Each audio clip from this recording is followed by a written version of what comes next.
दोस्तों नमस्कार, सत श्री अकाल और सलाम।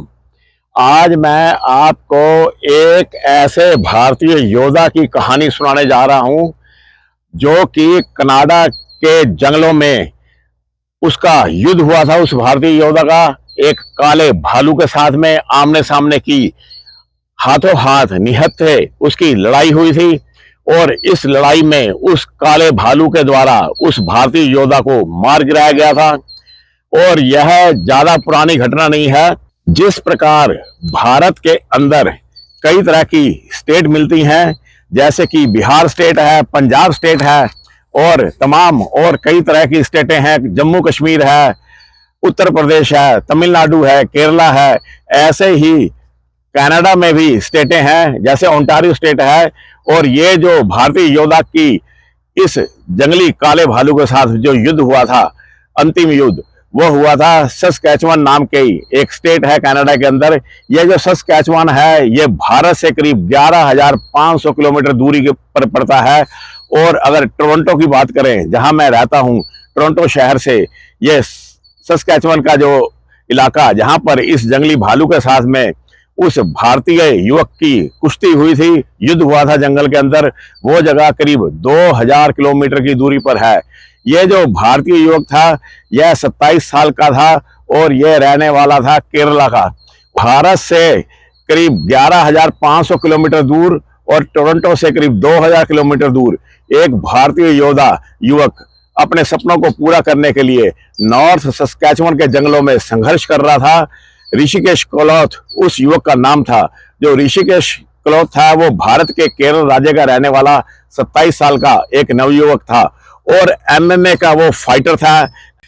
एमएमए फाइट की उस युवक की 10 साल की ट्रेनिंग थी। उस भारतीय युवक जो ऋषिकेश था उसका लक्ष्य था यूएफसी के अंदर शामिल होकर के भारत का नाम रोशन करना। जैसे कि खली एक जो पहलवान हुआ है भारत का, जिसने WWE में भारत का नाम कमाया था, ऐसे ही इस ऋषिकेश कोलोथ की तमन्ना थी कि वो यूएफसी का मतलब अल्टीमेट फाइटिंग चैंपियनशिप, उसमें भाग लेकर के वो भारत का तिरंगा फहराना चाहता था। और इस सब की उम्मीदें लेकर के वो कनाडा में एक स्टूडेंट के तौर पर आया था 3-4 साल पहले। और वो कनाडा के ब्रिटिश कोलंबिया नामक स्टेट में वो रहता था। यूएफसी की जो शुरुआत की ट्रेनिंग थी उस ऋषिकेश कोलोथ ने केरल में ली थी और एमएमए की उसने 10 साल की सख्त ट्रेनिंग ली थी। एमएमए का मतलब होता है mix martial art. Mix martial art में जूडो भी होता है, कराटे भी होता है और इसके अलावा किक बॉक्सिंग होती है और तमाम तरह की रेसलिंग की उसमें प्रैक्टिस की जाती है। इस सभी चीजों का मिक्स और मैच होता है, जिसको कि एमएमए बोला जाता है।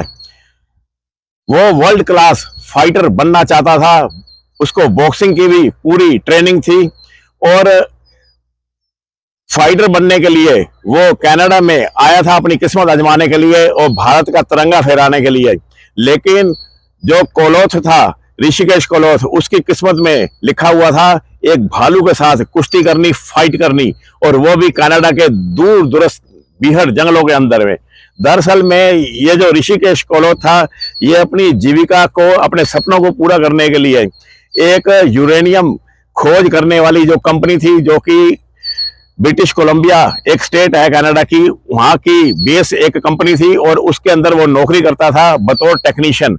वो एक टेक्नीशियन था उस कंपनी में और वहां से वो उत्तरी सस्कैचुअन, उत्तरी मतलब नॉर्थ सस्कैचुअन के नॉर्ड बे एक जगह है जो कि नजदीकी जो मानव बस्ती है वहां से 500 किलोमीटर की दूरी पर वो जगह पड़ती है।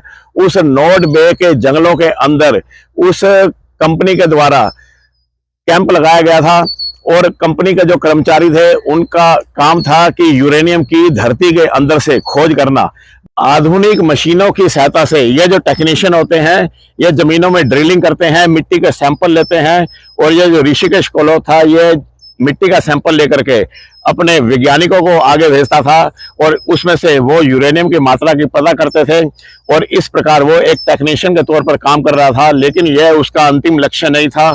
उसका कोलोथ का अंतिम लक्ष्य था UFC में भाग लेना और एक वर्ल्ड चैंपियन बनना और भारत का तिरंगा फहराना।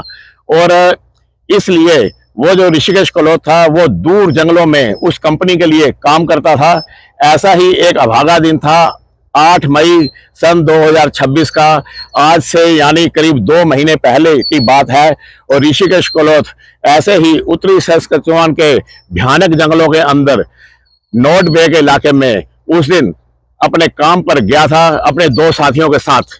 यह यूरेनियम बहुल इलाका था और जो सस्केचुअन सिटी थी वो यहाँ से नॉर्थ बे से करीब 850 किलोमीटर की दूरी पर पड़ती थी।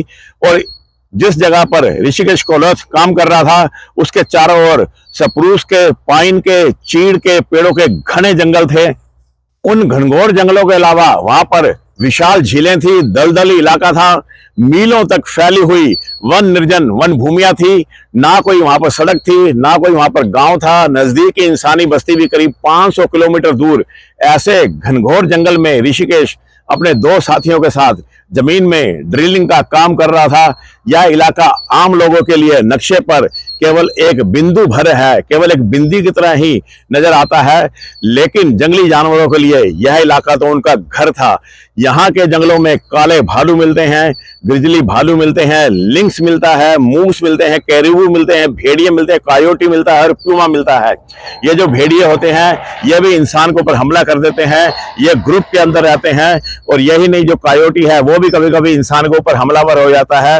और ये जो प्यूमा होता है वो तो इंसानों के ऊपर हमला करने के लिए काफी बदनाम है। और जंगल में अगर अकेला इंसान पूमा को मिल जाए तो पूमा उसके ऊपर हमलावर हो जाता है। और पूमा का जो साइज है वो किसी भी तरह से लेपर्ड से कम नहीं होता। इसके अलावा जो लिंक्स नाम की जो बिल्ली होती है, जंगली बिल्ली, वो भी बहुत खतरनाक होती है। वो भी अक्सर इंसानों पर हमला कर देती है। ये जो लिंक्स है ये 36 किलो वजन इसका होता है। लेकिन लिंक्स जो बिल्ली है, जंगली बिल्ली, इसका जो हाइट होती है शोल्डर तक की वो 28 इंच की होती है। और जो लेपर्ड है उसकी जो शोल्डर तक की ऊंचाई होती है वो भी 28 इंच की होती है। तो आप कल्पना कीजिए कि लेपर्ड की हाइट की ये जंगली बिल्ली है और इस जंगली बिल्ली की जो लंबाई होती है बॉडी की वो करीब 54 इंच की होती है लिंक्स की। और जो लेपर्ड की लंबाई होती है वो 8 फीट की होती है और जो प्यूमा होता है वो 9 फीट लंबा होता है। प्यूमा का वजन 100 किलो तक चला जाता है और जो लेपर्ड है वो 90 केजी तक वजन पहुंच जाता है एक मेल का। और यही जो लिंक्स होती है ये 36 किलो के आसपास की होती है। और इसी प्रकार काले भालू और ग्रिजली भालू भी वहां पर मिलते हैं, जो कि अकेले मिल जाने पर इंसान के ऊपर हमला करने में बेहद बदनाम है।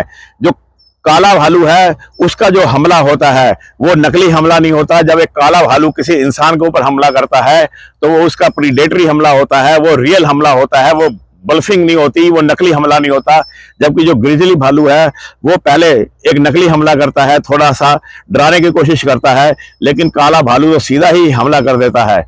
और इस प्रकार के भयानक जो जंगली जानवर हैं वो नॉर्थ बे के उस इलाके में, उस जंगलों में मिलते हैं। और उसी जंगली इलाकों में जो भारत का यह सपूत था, जो भारत का एक योद्धा था, वो वहां पर ड्रिलिंग का काम कर रहा था बतौर टेक्नीशियन और उसके साथ उसके 2 साथी थे।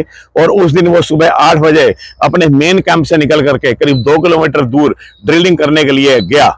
जिस जगह पर ऋषिकेश कोलोथ अपने 2 साथियों के साथ ड्रिलिंग का काम कर रहा था वहां से करीब 500 मीटर दूरी पर भेड़ियों की एक मांद थी, एक गुफा थी। और उस मांद पर, उस गुफा के ऊपर, उस केव के ऊपर एक काले भालू के द्वारा कब्जा कर लिया गया था। पिछले साल ही शीत निद्रा में जाने से पहले वो भालू उस गुफा के अंदर गया और वहां पर वो हाइबरनेशन में चला गया।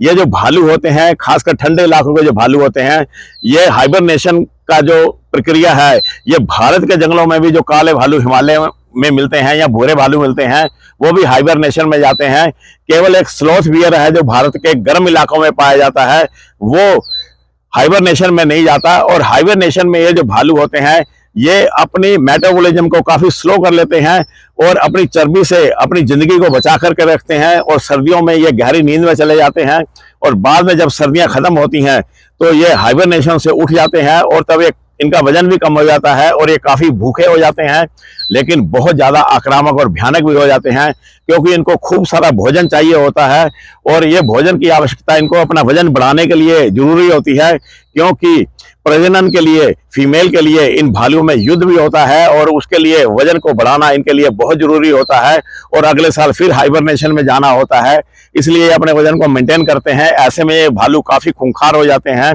और ऐसे ही एक जो भेड़ियों की मान थी उसमें ये भालू उस जगह से जहां पर यह भारत का सपूत कोलोथ ड्रिलिंग कर रहा था, वहां से करीब 500 मीटर की दूरी पर वो भालू एक गुफा के अंदर हाइबरनेशन में गया हुआ था। और इस साल कनाडा में जो गर्मियां हैं वो थोड़ी लेट आई हैं, सर्दियां काफी देर तक रही थी, और लेकिन जो एक शरीर की जो क्लॉक होती है, जो बॉडी क्लॉक होती है, उसने भालू को बता दिया कि उसके हाइबरनेशन से जागने का वक्त हो गया है। और दुर्भाग्य से ठीक उसी दिन जिस दिन कोलोथ वहां पर ड्रिलिंग का काम कर रहा था, वो काला भालू अपनी गुफा में से निकला और निकल करके वो अपने आहार की खोज में, भोजन की खोज में निकल पड़ा। ऋषिकेश व उसके साथी अच्छी तरह से जानते थे कि यूरेनियम की खोज वो जिस इलाके में, जिस जंगल में वो कर रहे हैं, वहां पर भालुओं का इलाका है, लेकिन उन्हें नहीं पता था कि एक भालू अपनी शीत निद्रा से जागकर उन्हीं की दिशा की तरफ वो बढ़ रहा है। धीरे धीरे जंगल में से पंछियों की आवाजें आ रही थी, हवा की तरंगों पर सवार होकर के उन तीनों जनों की जो बातचीत थी उस भालू के कानों तक पहुंची और वो भालू उसी दिशा की तरफ धीरे धीरे बढ़ चला। एक काला भालू 3 किलोमीटर से ही भोजन की या अपने शिकार की स्मेल को सूंघ लेता है और इन तीनों टेक्नीशियन के द्वारा जो खाना वहां अपने साथ लाया गया था उसकी जो खुशबू थी वो भालू के नथुनों में जा पहुंची। लेकिन ये जो जंगलों में काम करने वाले कर्मचारी होते हैं, इनको इस बात की ट्रेनिंग दी जाती है कि वो अपने भोजन की, अपने गार्बेज की, जो भोजन का जो कूड़ा करकट होता है उसको ढक करके रखें, उसके निपटाने की जो प्रक्रिया है वो सही ढंग से करें, क्योंकि जो भालू है इनकी तरफ आकर्षित हो जाते हैं। इन टेक्नीशियन को काले कौवों की लगातार आवाजें आ रही थी। दरअसल में ये जो काले कौवे होते हैं, जब कोई भालू शिकार पर निकलता है तो उसके पीछे पीछे वो आकाश में उड़ते जाते हैं, क्योंकि उनको पता होता है कि ये भालू कोई ना कोई शिकार करेगा और उसका जो बचा खुचा मीट होता है वो उनको खाने के लिए मिलेगा। इसलिए जो काले कौवे होते हैं वो उस भालू के पीछे पीछे उड़ते जाते हैं, चलते जाते हैं। और काले कौवों की जो आवाज थी वो कोलोथ को और उसके साथियों को सुनाई पड़ी, लेकिन उन्होंने इसको नॉर्मल लिया, क्योंकि जंगल में से वैसे भी पंछियों की आवाजें आती रहती हैं और उन्होंने इस तरफ कोई ध्यान नहीं दिया। लेकिन जंगल में काम करने के लिए जानवरों की आवाजों के बारे में जानना बहुत जरूरी होता है, क्योंकि जंगल में जो पंछी होते हैं या दूसरे जो कमजोर जानवर होते हैं वो अक्सर शिकारी जानवर को देख करके पुकारते हैं।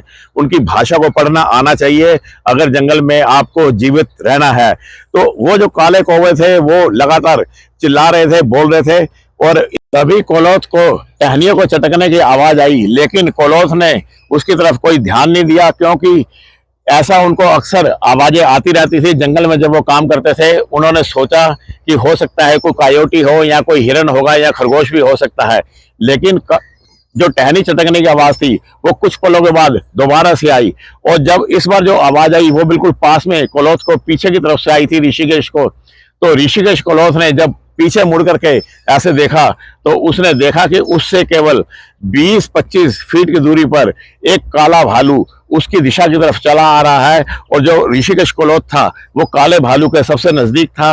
उसके जो दूसरे 2 साथी टेक्नीशियन थे वो थोड़े आगे की तरफ काम में मशगूल थे। वास्तव में ये जो जंगली भालू होते हैं, काला भालू होता है या जो ग्रिजली भालू होता है, जब इनके पास अचानक इंसान पहुंच जाता है तभी ये इंसान के ऊपर हमलावर होते हैं, नहीं तो ये जो जंगली जानवर होते हैं इंसान के ऊपर हमला नहीं करते। इंसान की आहट को पा करके ये रास्ता छोड़ देते हैं या दूर हो जाते हैं।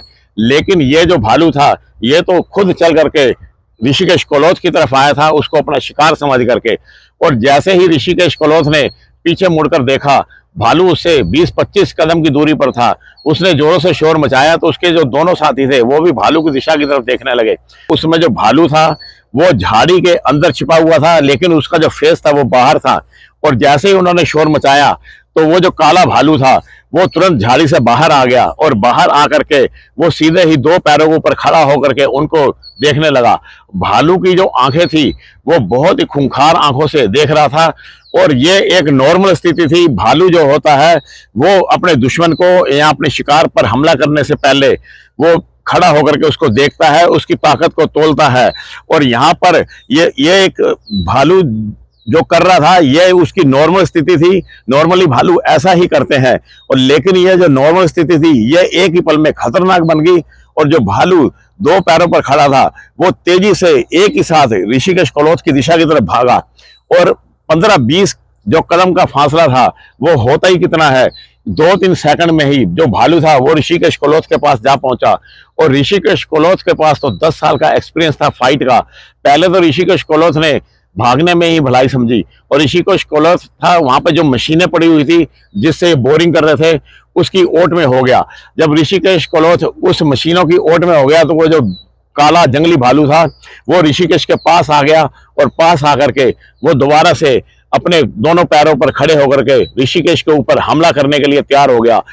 भालू के मुंह से झाग निकल रही थी और वो ऋषिकेश कलोथ से केवल 2-3 फीट की दूरी पर ही दोनों पैरों पर खड़ा था, और ऋषिकेश कलोथ से भी ज्यादा ऊंचा हो गया था। करीब 9-10 फीट की भालू की ऊंचाई हो गई थी, और ऋषिकेश कलोथ के पास अब भागने का कोई अवसर नहीं था, और भागकर भी जान बचाई नहीं जा सकती थी। और भालू उसके ऊपर हमला करने के लिए जैसे ही झुका, ऋषिकेश कलोथ ने एक फ्लाइंग किक मारी। फ्लाइंग किक मतलब हवा में उछल करके उसने दोनों पैर भालू की छाती में दे मारे, और जो भालू था वो पीछे जा गिरा।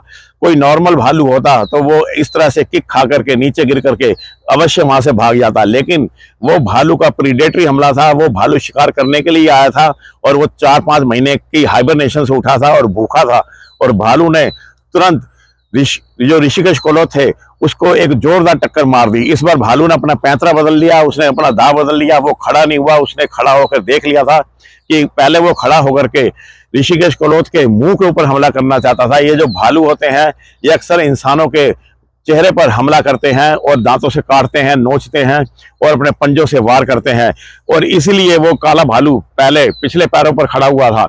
लेकिन जब उसने ऋषिकेश कलोथ ने एक जोरदार किक मार करके फ्लाइंग किक से उसको नीचे गिरा दिया, तो जो भालू था वो और क्रोध में आ गया, और उसने अपना दांव बदल करके तेजी से आगे भागा, और भाग करके वो ऋषिकेश कलोथ की टांगों से लिपट गया, और एक जोरदार धक्का ऋषिकेश कलोथ का लगा, और अब गिरने की बारी ऋषिकेश कलोथ की थी। और ऋषिकेश कलोथ नीचे जमीन पर पीठ के बल जा गिरा, और जैसे ही ऋषिकेश कलोथ नीचे गिरा, भालू तो गिर करके उठ गया था, लेकिन ऋषिकेश कलोथ को उस भालू ने उठने नहीं दिया। और अब मुकाबला था 300 किलो वजनी भालू के साथ में 70-80 किलो वजनी एक भारतीय योद्धा का, जिसके पास ना पंजे थे ना नाखून थे। वो एक नॉर्मल इंसान था, और हथियार या वेपन नाम की कोई चीज भी उसके पास नहीं थी। और ऋषिकेश कलोथ नीचे जमीन पर पीठ के बल जा पड़ा, और भालू उसके ऊपर आ गया, और भालू ने अपने मुंह से उसको काटने की कोशिश करी। तो जो ऋषिकेश कलोथ था उसने अपने दोनों हाथों से भालू के अगले दोनों पंजे पकड़ लिए। भालू के जो अगले पंजे होते हैं उसमें 3-3, 2.5 इंच के खतरनाक नाखून होते हैं, और 2.5 इंच के उसके दांत होते हैं कैनाइन, जिससे वो 1 मिनट में इंसान को फाड़ सकता है। भालू के पंजों में इतनी अधिक शक्ति होती है कि वो जो पेड़ के ऊपर अगर स्क्रैच मारेगा तो उसकी जो छाल है वो जड़ से ही उखड़ जाती है। पेड़ों की छाल को भालू एक ही पंजे में उखाड़ सकता है। तो सोचिए, एक इंसान के ऊपर अगर उस पंजे का वार हो जाए तो इंसान की क्या दशा होगी। इंसान का जो पंजा होता है वो तो 3-4 इंच का होता है, लेकिन भालू का जो पंजा होता है वो 8 से लेकर के 12 इंच तक का होता है, और इतने शक्तिशाली पंजे का वार एक ही वार में वो इंसान को फाड़ सकता है। लेकिन उसके दोनों पंजे ऋषिकेश ने जब अपने दोनों हाथों में दबोच लिए तो भालू ने अब अपने मुंह का प्रयोग किया। अपने 2.5, 3-3 इंच लंबे कैनाइन दांतों से उसने ऋषिकेश कलोथ को काटना शुरू कर दिया, और ऋषिकेश कलोथ के मुंह से भयानक चीखें निकलने लगी। लेकिन ऋषिकेश कलोथ ने पूरा लड़ाई करने की कोशिश की, लेकिन 300 किलो वजन का उसके ऊपर पड़ा हुआ था, और अब ऋषिकेश कलोथ के बस में कुछ भी नहीं था, और उसका सारा शरीर अब खून से भर उठा था। लेकिन इसी बीच उसके जो दोनों साथी थे वो भाग करके कैंप में गए, जो छोटा सा कैंप था जहां पर वो रेस्ट करते थे या खाना वाना खाते थे या ब्रेक लेते थे, और वहां से उसका साथी राइफल को उठा लाया और राइफल को उठाकर लाने के बाद में उसने सीधा एक निशाना लिया और भालू के सिर में गोली मार दी। और भालू के गोली लगते ही भालू जोरों से चिल्लाया और चिल्ला करके भालू जैसे ही भागने लगा, वो गोली के वार को सह नहीं पाया और कुछ कदम पर जाकर के गिर गया। और अब जमीन पर दोनों योद्धा पड़े हुए थे। एक तरफ ऋषिकेश कोलोथ पड़ा हुआ था और उससे कुछ कदम की दूरी पर वो भालू पड़ा हुआ था। जैसे भालू ने चिल्ला करके मरने से पहले ऋषिकेश कोलोथ को बोला हो कि चलो कोई बात नहीं, अब हम ऊपर ही जाकर के मिलेंगे, यहाँ पर धरती पर तो हमारा मिलन ढंग से हो नहीं पाया, हमारी कुश्ती हो नहीं पाई, अब ऊपर जाकर के ही मिलेंगे। भालू तो एक ही गोली में मारा गया और ऋषिकेश कोलोथ था वो बुरी तरह से घायल था। उनके जो दोनों साथी थे उन्होंने वायरलेस से हेड ऑफिस में वायरलेस लगाई और वहां से एयर एम्बुलेंस आई और एयर एम्बुलेंस के द्वारा ऋषिकेश कोलोथ को ले जाया गया, लेकिन उसको बचाया नहीं जा सका। बहुत ज्यादा ब्लीडिंग हो गई थी और भालू ने बड़े भयानक तरीके से उसको काटा था और इस प्रकार एक भारतीय योद्धा का अंत हो गया, एक भालू के साथ युद्ध करते हुए। लेकिन इस युद्ध में भालू भी मारा गया, लेकिन वो गोली से मारा गया था। और इसके बाद में जो ऋषिकेश कोलोथ थे उसकी पार्थिव बॉडी को भारत भेजा गया, केरला में, और उसके बाद उसका वहां पर अंतिम संस्कार कर दिया गया। और ऋषिकेश कोलोथ को मेरी बहुत भावपूर्ण श्रद्धांजलि है। जैसे भारत के कई स्टूडेंट आकर के यहाँ पर मेहनत करते हैं, ऐसे ही ऋषिकेश कोलोथ यहाँ पर आया था अपने सपने पूरे करने के लिए। वो एक वर्ल्ड क्लास का कुश्ती करने वाला बनना चाहता था और भारत का तिरंगा फहराना चाहता था, लेकिन उसने अपने आखिरी वक्त में भी भालू का पूरा मुकाबला किया। उसने भागकर जान बचाने की कोई कोशिश नहीं की। और इस प्रकार इस भारतीय योद्धा की वीरता की कहानी यहीं पर समाप्त होती है। भगवान उसकी आत्मा को शांति रखे, भगवान ऋषिकेश कोलोथ को स्वर्ग में अपने पास रखे और उसकी आत्मा को शांति प्रदान हो। इस प्रकार जो ऋषिकेश कोलोथ था उसका सपना अधूरा रह गया और किसी का भाई खत्म हो गया, किसी का दोस्त खत्म हो गया, लेकिन कुश्ती जगत का सबसे बड़ा भविष्य का जो फाइटर था वो खत्म हो गया। ये कहानी बताती है कि ये जो जंगल होते हैं ये इंसानों के लिए नहीं, ये जानवरों के लिए बने हैं। और जब किसी वजह से इंसान के ऊपर किसी जानवर का हमला हो जाता है तो बिना किसी हथियार के जो इंसान है, चाहे वो कितना ही शक्तिशाली क्यों ना हो, वो जानवरों का मुकाबला नहीं कर सकता। और जानवरों की शक्ति का हमेशा हमें रिस्पेक्ट करनी चाहिए। यह बात इस चीज को बताती है। और यही नहीं, जानवरों के बारे में पढ़ना आना चाहिए, पता होना चाहिए कि कोई चिड़िया, कोई कौवा या कोई और हिरन, डियर या मंकी कोई जब बोलता है तो वो किस वजह से बोलता है। वो नॉर्मल आपस में बात करता है या किसी प्रीडेटर को देख करके बात करता है। जंगल में बचने के लिए इन चीजों का जानना बहुत जरूरी होता है। मैं दोबारा से अपने ऋषिकेश कोलोथ को श्रद्धांजलि अर्पित करता हूं, उसको सैल्यूट करता हूं। अब मैं दोस्तों अपनी स्टोरी समाप्त करता हूं। अगली बार मैं कोई मैन ईटर टाइगर की या मैन ईटर लेपर्ड की स्टोरी लेकर के आऊंगा। तब तक अपना ख्याल रखना मेरे साथियों। नमस्कार, सत श्री अकाल और सलाम साथियों।